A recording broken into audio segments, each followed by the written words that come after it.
আচ্ছা, কল্পনা করতে পারেন এমন এক বিশ্বকাপের কথা যেখানে কোনো বাছাই পর্ব ছিল না, নেই কোনো জমকালো উদ্বোধনী অনুষ্ঠান, নেই আধুনিক স্টেডিয়াম, অথচ সেই আসরটি বদলে দিয়েছিল ফুটবলের ইতিহাস। আজ আমরা ফিরে যাব ১৯৩০ সালে, যখন প্রথমবার ফুটবল বিশ্ব এক হয়েছিল উরুগুয়ের মাটিতে। ১৯৩০ সাল।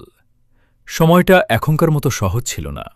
তখন চলছিল বিশ্বজুড়ে এক চরম মন্দা বা গ্রেট ডিপ্রেশন। মানুষের হাতে টাকা নেই, এক দেশ থেকে অন্য দেশে যাওয়াটাও ছিল বিশাল ঝক্কির ব্যাপার।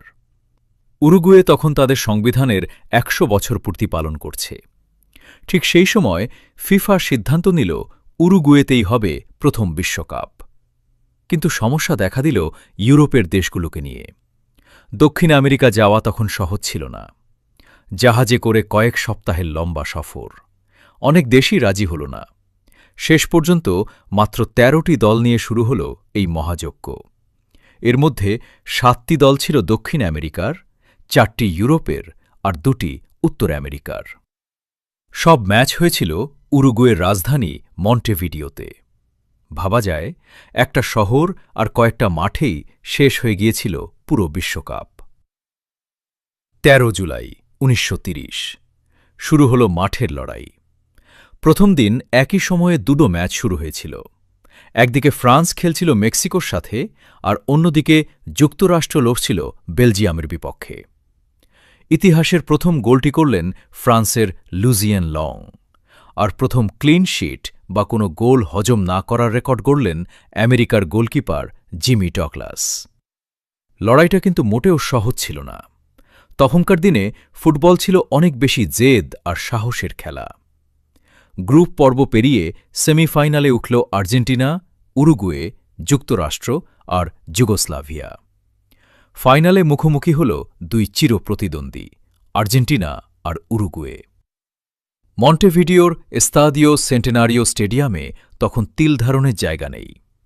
প্রায় ৭০,০০০ দর্শক সেদিন মাঠে হাজির। টান টান উত্তেজনার সেই ম্যাচটি ছিল স্প্যানিশ ভাষাভাষী প্রথম এবং একমাত্র ফাইনাল। ম্যাচ শেষে উরুগুয়ে ৪-২ গোলে আর্জেন্টিনাকে হারিয়ে প্রথম বিশ্বকাপ চ্যাম্পিয়ন হওয়ার গৌরব অর্জন করল। নিজের মাটিতে ট্রফি রেখে উরুগুয়ে ফুটবল ইতিহাসের প্রথম অধ্যায় লিখে ফেলল। সেই প্রথম বিশ্বকাপের সাক্ষী হয়ে থাকা খেলোয়াড়রা আজ আর কেউ বেঁচে নেই। আর্জেন্টিনার ফ্রান্সিসকো ভারালো ছিলেন শেষ জীবিত সদস্য, যিনি ২০১০ সালে ১০০ বছর বয়সে মারা যান। আজ ফুটবল অনেক বেশি আধুনিক, প্রযুক্তি নির্ভর, কিন্তু ১৯৩০ সালের সেই জাহাজ ভ্রমণ, সেই ভাঙাচোরা মাঠ আর সামান্য সুযোগ সুবিধার মাঝে খেলোয়াড়দের যে জেদ ছিল, সেটাই আজ ফুটবলকে বিশ্বের জনপ্রিয়তম খেলায় পরিণত করেছে।